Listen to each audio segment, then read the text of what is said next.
The following message by Alistair Begg is made available by Truth for Life. For more information, visit us online at truthforlife.org. I invite you to follow along as I read from 2 Samuel and chapter 15. 2 Samuel 15. And once again, I'm going to read the whole chapter. After this, Absalom got himself a chariot and horses and 50 men to run before him. And Absalom used to rise early and stand beside the way of the gate. And when any man had a dispute to come before the king for judgment, Absalom would call to him and say, "From what city are you?" And when he said, "Your servant is of such and such a tribe in Israel," Absalom would say to him, "See, your claims are good and right, but there is no man designated by the king to hear you." Then Absalom would say, "Oh, that I were judge in the land. Then every man with a dispute or cause might come to me, and I would give him justice." And whenever a man came near to pay homage to him, he would put out his hand and take hold of him and kiss him. Thus Absalom did to all of Israel who came to the king for judgment. So Absalom stole the hearts of the men of Israel. And at the end of 4 years, Absalom said to the king, "Please let me go and pay my vow which I have vowed to the Lord in Hebron. For your servant vowed a vow while I lived at Geshur in Aram, saying, 'If the Lord will indeed bring me back to Jerusalem, then I will offer worship to the Lord.'" The king said to him, "Go in peace." So he arose and went to Hebron. But Absalom sent secret messengers throughout all the tribes of Israel, saying, "As soon as you hear the sound of the trumpet, then say, 'Absalom is king at Hebron.'" With Absalom went 200 men from Jerusalem who were invited guests, and they went in their innocence and knew nothing. And while Absalom was offering the sacrifices, he sent for Ahithophel the Gilonite, David's counselor, from his city in Gilo. And the conspiracy grew strong, and the people with Absalom kept increasing. And a messenger came to David, saying, "The hearts of the men of Israel have gone after Absalom." Then David said to all his servants who were with him at Jerusalem, "Arise and let us flee, or else there will be no escape for us from Absalom. Go quickly, lest he overtake us quickly and bring down ruin on us and strike the city with the edge of the sword." And the king's servants said to the king, "Behold, your servants are ready to do whatever my lord the king decides." So the king went out, and all his household after him. And the king left 10 concubines to keep the house. And the king went out, and all the people after him. And they halted at the last house. And all his servants passed by him, and all the Cherethites, and all the Pelethites, and all the 600 Gittites who had followed him from Gath passed on before the king. Then the king said to Ittai the Gittite, "Why do you also go along with us? Go back and stay with the king, for you are a foreigner and also an exile from your home. You came only yesterday, and shall I today make you wander about with us? Since I go, I know not where. Go back and take your brothers with you, and may the Lord show steadfast love and faithfulness to you." But Ittai answered the king, "As the Lord lives, and as my lord the king lives, wherever my lord the king shall be, whether for death or for life, there also will your servant be." And David said to Ittai, "Go then, pass on." So Ittai the Gittite passed on with all his men and all the little ones who were with him. And all the land wept aloud as all the people passed by, and the king crossed the brook of Kidron, and all the people passed on toward the wilderness. And Abiathar came up, and behold, Zadok came also with all the Levites bearing the ark of the covenant of God. And they set down the ark of God until the people had all passed out of the city. Then the king said to Zadok, "Carry the ark of God back into the city. If I find favor in the eyes of the Lord, he will bring me back, and let me see both it and his dwelling place. But if he says, I have no pleasure in you, behold, here I am. Let him do to me what seems good to him. The king also said to Zadok the priest, Are you not a seer? Go back to the city in peace with your 2 sons, Ahimaaz your son, and Jonathan the son of Abiathar. See, I will wait at the fords of the wilderness until word comes back from you to inform me. So Zadok and Abiathar carried the ark of God back to Jerusalem, and they remained there. But David went up the ascent of the Mount of Olives, weeping as he went, barefoot and with his head covered. And all the people who were with him covered their heads, and they went up, weeping as they went. And it was told David, Ahithophel is among the conspirators with Absalom. And David said, O Lord, please turn the counsel of Ahithophel into foolishness. While David was coming to the summit where God was worshipped, behold, Hushai the Archite came to meet him with his coat torn and dirt on his head. David said to him, If you go on with me, you will be a burden to me. But if you return to the city and say to Absalom, I will be your servant, O king, as I have been your father's servant in time past, so now I will be your servant, then you will defeat for me the counsel of Ahithophel. Are not Zadok and Abiathar the priests with you there? So whatever you hear from the king's house, tell it to Zadok and Abiathar the priests. Behold, their 2 sons are with them there, Ahimaaz, Zadok's son, and Jonathan, Abiathar's son. And by them you shall send to me everything you hear. So Hushai, David's friend, came into the city, just as Absalom was entering Jerusalem. Our gracious God, we thank you that you have given us your word. We thank you for the presence of the Holy Spirit, and we ask that he might illumine to us the pages of your word, and that beyond a mere human voice, we may hear your voice, the voice of the living God, the one upon whose words we depend. And we ask it in Christ's name. Amen. Well, some of us have been on this journey for a long time. Others have made intermittent visits to it, and some perhaps are here for the first time. The story that we've been discovering together is the story of God setting his king David on his holy hill, as the psalmist puts it in Psalm 2. But along the journey of life, things have begun to creak and to crumble. And now we have discovered that this kingdom that has been promised to David is at least on a shaky basis, and collapse seems almost to be inevitable. Not simply a collapse as a result of what is going on outside of that kingdom, but actually as a result of what is taking place inside the kingdom. And Ammon has been killed by Absalom, and Absalom has been away for a while in hiding, and as we saw last time, he has returned. Absalom is now the focus of things. He actually is made the focus as of the first verse of chapter 13, which we didn't make much of, but it begins now, Absalom, David's son, had a beautiful sister. And that really is the introduction to us of a long section in which we find ourselves, which ends, of course, with the tragic death of Absalom himself.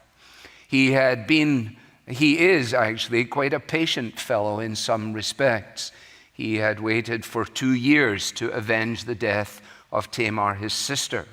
He had then managed to spend 3 years in the company of his maternal grandfather, and he had then returned to Jerusalem, as we saw, and he was able to wait for 2 years before he got into a meeting with David. And although that ended with a kiss from David, it was clear as we ended our study last time that the gulf that exists between David as the king and Absalom, the pretender to the throne, is a significant gulf. And so chapters 13 and 14 are really a prelude to all that we now discover in chapter 15. And as we had Absalom in our sights at the end of 14, so here he is at the beginning again. The focus is entirely on him. If we were making a film of this, then the opening scenes of this particular movie would just be absolutely filled with screen time for Absalom, which, as we're about to discover, is exactly the way that Absalom would like for it to be. It was going to suit his purpose. Now, let me give to you the three words that I have used to guide myself through the first 12 verses. The first word is persona, the second word is politics, and the third word is plot. All right? So, persona, why? Well, because we are given to us Absalom's persona. His public image is distinct from his private character. And that ought to give to us immediate cause for concern.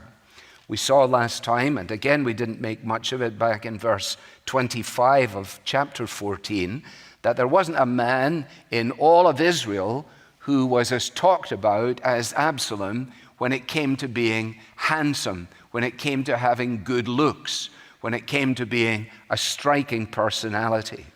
In fact, the story writer tells us that there wasn't a blemish in him from head to toe. Everything apparently was as perfect as it could possibly be. And he had a peculiarly significant head of hair, so much so that that features in the description of his persona. And apparently, on the day, the annual day, when he had his hair cut, his visit to the barber was quite an occasion. And when they weighed his hair, they were all astounded that somebody could have made their way through the past 12 months carrying all of that on the top of their head. Now, with that as the description of his physical frame, we then read, and look at how 15 begins, after this. After this. That simply, I don't think, gives us the time frame, which it obviously does. It tells us that this took place after these events had taken place. But after this, after what? Well, after at least some measure of reconciliation. After he had met up with David, after there had been the kiss as a symbol of that reconciliation. After that, he then got himself a chariot. I think it's an amazing beginning to the whole story, isn't it? It seems almost funny. After this, Absalom got himself a chariot. He said to himself, you know what, I think I'm going to get a chariot. Well, what do you want a chariot for? There's nowhere to ride the thing. You live in Jerusalem. No, but I think it'd look good. I mean, I think I'd look good in a chariot, don't you? He's talking to himself now. And himself says, yeah, I think you'd look great in a chariot. And how about some horses? Well, of course, you need horses. What are you going to do? Just have it as a monument and sit in it? No, we'll have horses. And you know what? Let's have 50 men to trot out in front of us everywhere we go, so that no matter where we go, everyone will say, here he is. Here comes Absalom. Now, what is he doing? He's actually building his image. He is establishing his brand. He is making sure that he has style. Style. When I wrote that in my notes, I said to myself, this reminds me of Huckleberry Finn. Remember in Huckleberry Finn, that great encounter where he's having the conversation with a girl, he keeps telling lies, he gets himself worse and worse and worse. He tells a lie about the church, he tells a lie about the pastor. She said, but that wasn't the pastor. He said, no, it was another pastor. She says, well, how many pastors are there? Oh, he says, I think there's 17 pastors. Oh, she says, why would they want 17 pastors? What do they all do? He says, oh, not much. They take up the offering, they do different things. Well, then she says, well, what are they for? And then he says, why? They're for style. Don't you know anything? And that's it right here. What's the chariot for? It's for style. Now, not let's stand too far back from this. The cult of celebrity is not something that is just out there in the social media world. The cult of celebrity has not been abolished from the church world. The cult of celebrity pastors. While I was sitting at my desk and thinking about this, I received actually out of the blue an email from someone. And in the course of the email, not knowing where I'm sitting, not knowing what I'm doing, not knowing what I'm thinking, part of the email says this: I have become wearied of unusually younger men wanting to be somebody instead of being willing to be a nobody who simply loves the people he serves, both inside and outside the pulpit. Weary of those of us wanting to become a somebody, just like Absalom. Now, those of you who've been on the journey for a long time will perhaps have a little bell going off in your head. And you've remembered something from way back. You need to go find it. I did. I finally found it, and I can help you. It's in chapter 8. And it's when Samuel responds in 1 Samuel to the desire on the part of the people for a king. You will remember that Samuel was not keen on that idea. He didn't like the idea. He was a judge and so on. And on that occasion, he issues a warning to the people. He says, you know, if you want to follow through on this and have a king like all the other nations, because that was the key. We want to be like everybody else. We want to be as the nations of the world. If you get a king like all the other nations, then you need to know this, that he will have chariots and horsemen to run before him. Now, you may have been saying to yourself as we've gone through, I haven't seen a lot of chariots. The chariots actually, we had a thing about chariots, and David was burning some of them. He was setting them aside. They were actually of no particular use at all in the territory in which they were waging warfare, and certainly not in the context of Jerusalem. But here we have it. Samuel issues the warning, and here we find that Absalom is in the wrong side of Psalm 20, verse 7. Some trust in chariots and some trust in horses, but we trust in the name of the Lord our God. Absalom is on the wrong side of that fence, building his persona. Secondly, what about his politics? Because he is a politician, there's no question about that, and a pretty good one depending on your perspective.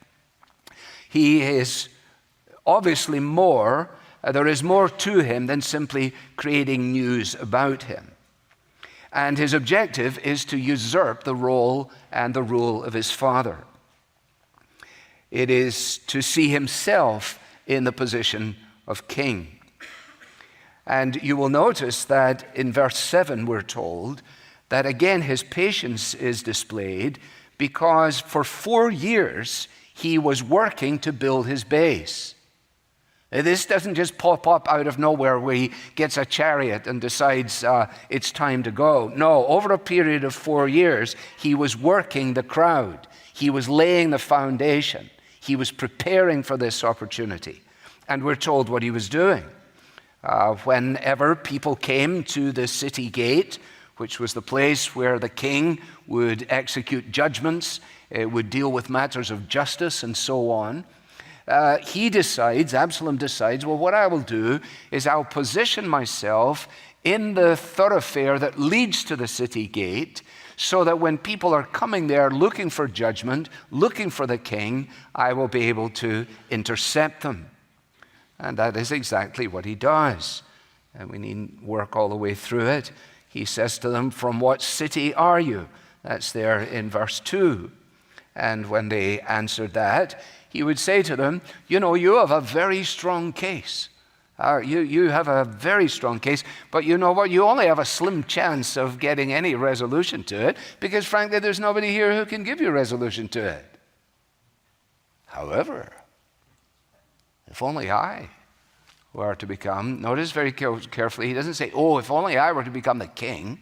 That might be a bit precipitous. No, if only if I were to become the judge. Well, the only one who judges is the king, so he knows what he's saying. If only I were to become the judge, then I'd be able to settle all the matters fair and square. We're used to this, aren't we? You breed a spirit of discontent, and then you offer yourself as the answer to the discontentedness. I mean, you don't have much of a chance of being heard. Well, some of the people loved this so much, they obviously began to pay him homage. And whenever a man, verse 5, came near to pay homage to him, he would say, oh, don't do that. No, now he's going to be a man of the people. You don't need to bow down before me. Come, shake my hand. Let me give you a hug. And the people began to say, what a nice fellow he is. What a super chap. Not like the other one, you can never see him. I don't know where he is. But he's always out there, a fine fellow. But actually, we are told what was really going on in the final sentence of verse 6. Absalom stole the hearts of the men of Israel. That's what he was setting out to do, and that's what he was successful in doing. So his persona is established. His politics are fairly straightforward and not unusual, and the plot is then given to us in verse 7 and following. Again, you will notice that it is at the end of 4 years. 4 years during which time he's been able to sow the seeds of discord and discontent. 4 years during which he's had enough time, if you like, to turn his resentment into courage. Previously, he had waited two full years, you will remember, to finally inveigle a situation where he got into the presence of the king, and now 4 years have elapsed. Now he comes to tell David the king that he had made a promise to God and he had made a vow. Now, clearly, this is an unbelievable story. If I were David, I would have said, why is it taking so long for you to pay your vow? You make a vow to God, and it's taking you 4 years to finally get around to it? What's that about? And why are you going to Hebron? Can't you make a vow to God in Jerusalem? I mean, God is everywhere.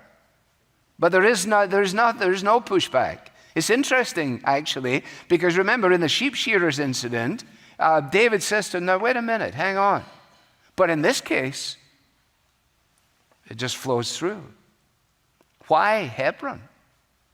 Well, Hebron had a history. Hebron was the royal city before Jerusalem. Hebron is Abraham's base. Hebron is where David was first anointed as king. This fellow knows exactly what he's doing. Back in Hebron, he can make an approach and establish a base in a way that he desperately wants to do. And what he's actually doing in verses 8 and 9, where he says, I vowed, and if the Lord will bring me back to Jerusalem, then I will offer worship to the Lord. He's essentially taken the Lord's name in vain.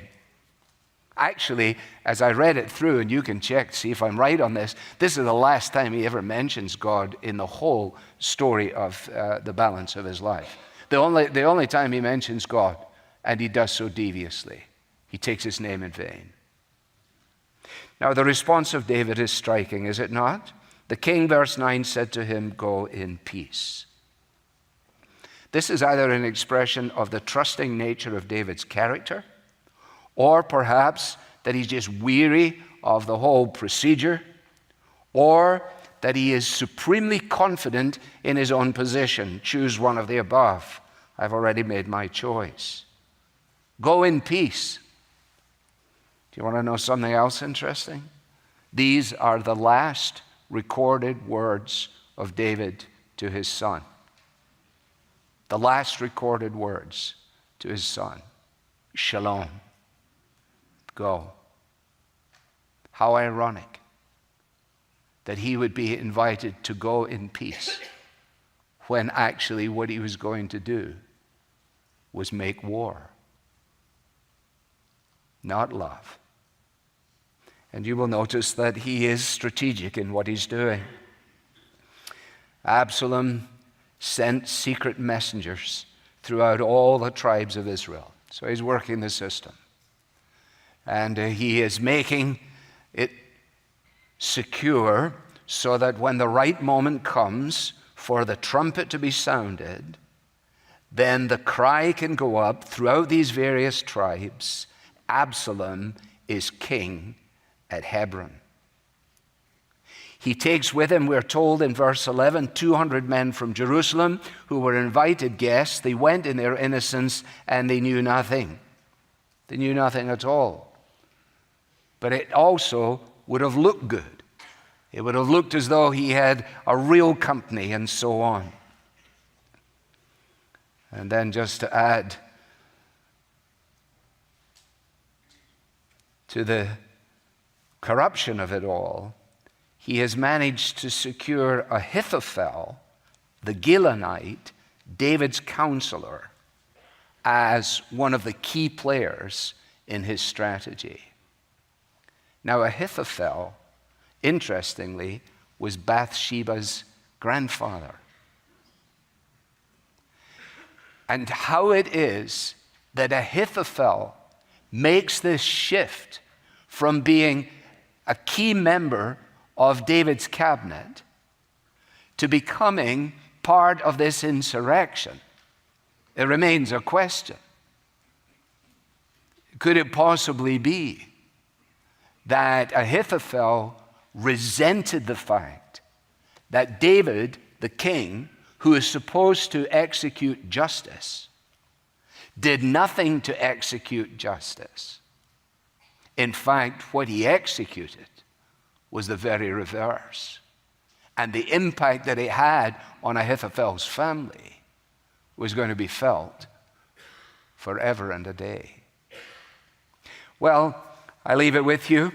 There you have the first 12 verses.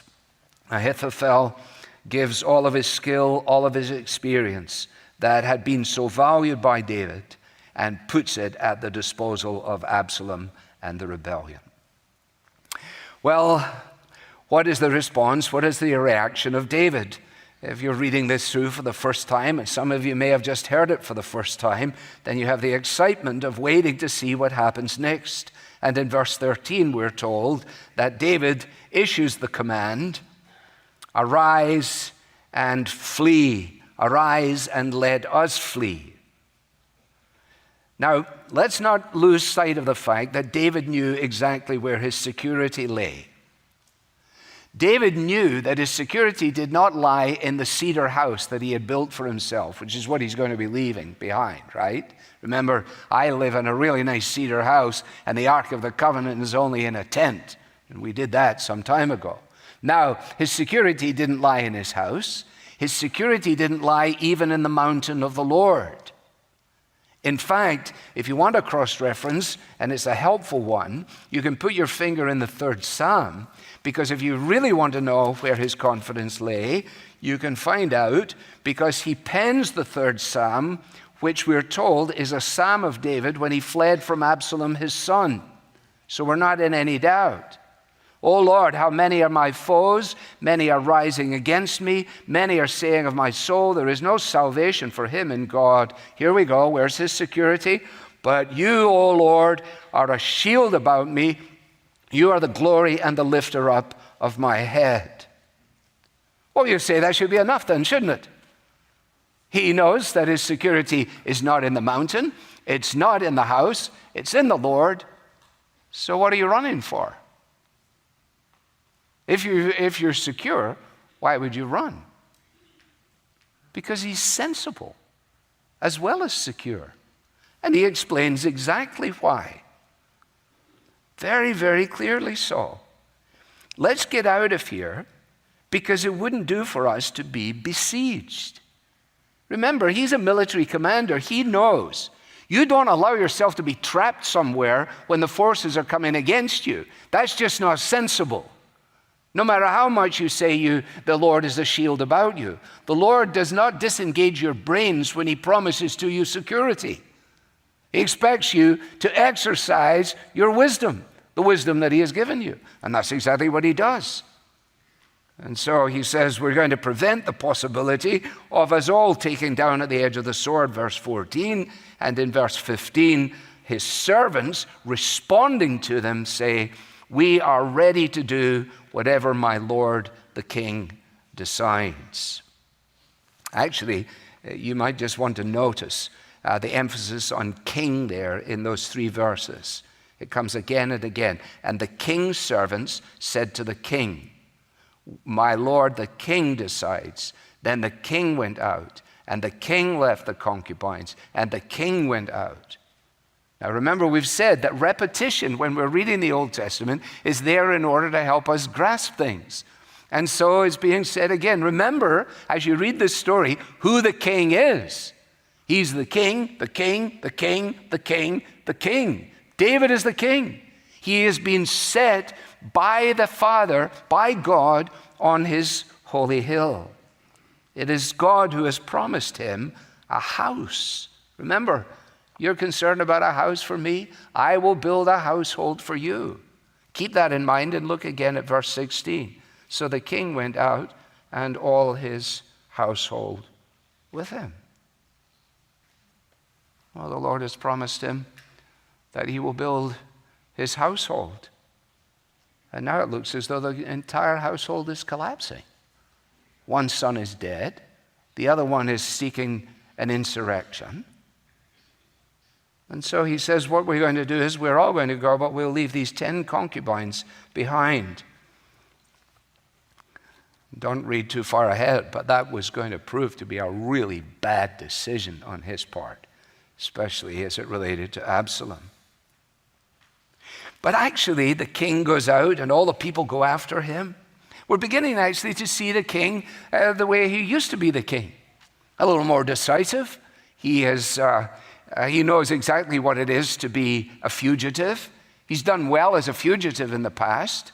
He's not unaware of the wilderness. He spent many times in the wilderness. And so on their way they go. And then we're told, and they halted at the last house. It's an interesting little note, isn't it?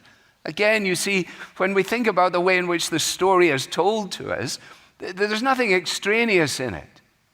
Why would you stop at the last house? Well, we're told that they stopped at the last house in order that they might have a march past. The military people know what a march past is. I know what a march past is because I used to be a lifeboy. Well, you say, very good for you. But we used to go on Sundays on parade. And when we went on parade, after the church service, we had a march past. And the minister would come out to the front of the church, and a couple of the officers as well. And then the entire group of pathetic little lifeboys would march past out in the front of the street. And they would look to see what they had in their little company. And we felt very proud of the fact that we were part of the assembled force, so to speak. That is exactly what is happening here, but at a far, far higher level. They are on the outskirts of the city. It's the last post, if you like. And so all the servants of David pass by him. And notice who's here.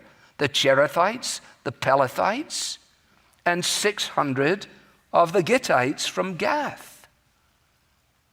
Now, isn't that just fascinating? Remember when he had spent that time in Gath, remember when he was running away, he decided, if I go into enemy territory, I might be safer in enemy territory than I am here. It was quite a move, and clearly it impressed many people. And during that time, he picked up many friends and established for himself a base that extended even beyond the tribes of Israel.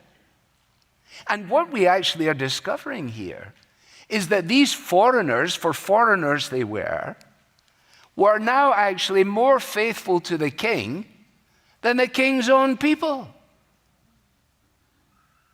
His kingdom collapses, and the foreigners pick up the pieces. Now, years after this, Isaiah is going to prophesy, you can read it in Isaiah chapter 2, of a day that will come when all the nations of the world will flow up to the mountain of God. Rivers don't flow up. Rivers flow down. But what an amazing picture. Running against the tide of history, running against the normal expectations. There will come a day, says the prophet, when the nations of the world will flow to the place of God's authority. Now then, go from there, from the prophets, go into Bethlehem, go beyond Bethlehem, follow Jesus as he moves around. Listen to him as the centurion comes and says to him, I need your help.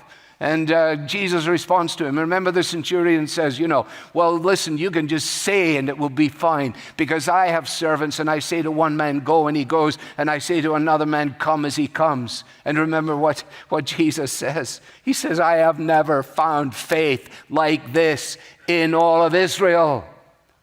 It's a foreigner that tells us this. And then Jesus says, truly, with no one in Israel have I found such faith. I tell you, many, listen to this. Listen. I tell you, many will come from east and from west and recline at table with Abraham, Isaac, and Jacob in the kingdom of heaven. And here, all these years before, pushed, persecuted, humiliated, debased, the king struggles out and on. And in the company of those whom God in his purposes has assigned to his army. Behold, the mountain of the Lord in latter days shall rise. Or perhaps just one further little observation. I just wrote in my notes, go back, okay, go on. You say, well, where'd you get that from? Well, just from the text. Then the king said to Ittai the Gittite, why would you go with us? Speaking as a representative of the 600. Go back. Notice, stay with the king. Stay with the king, but you're the king.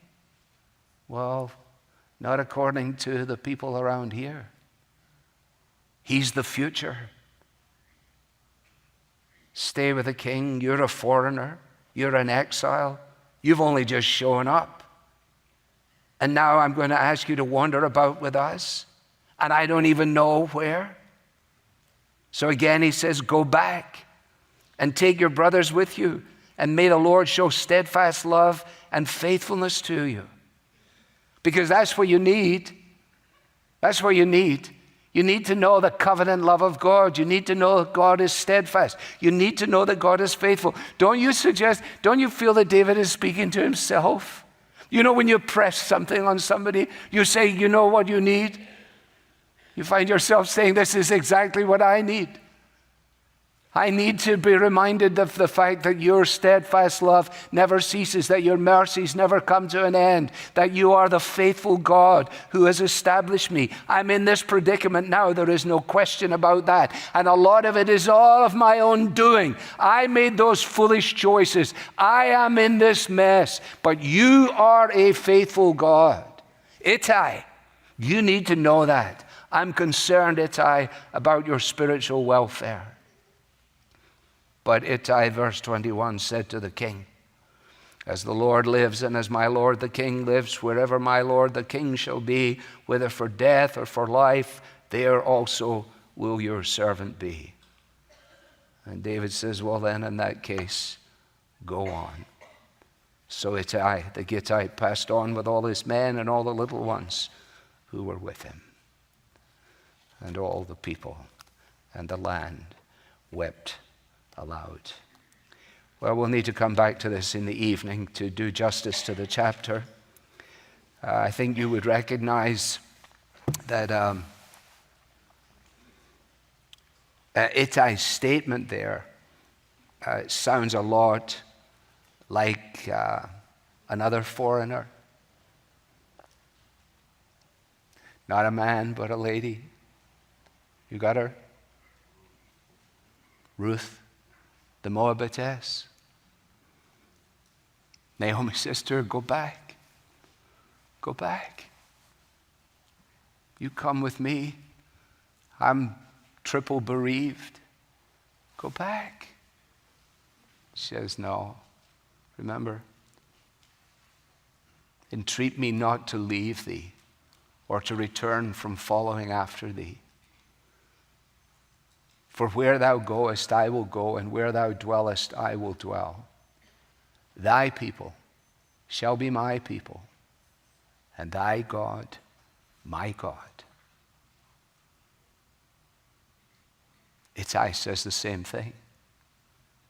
He basically says, well, in that case, I'm going to trust in God.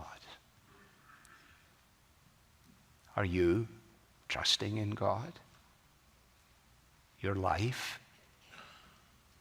Your family? Your future? That's the question. Let us pray.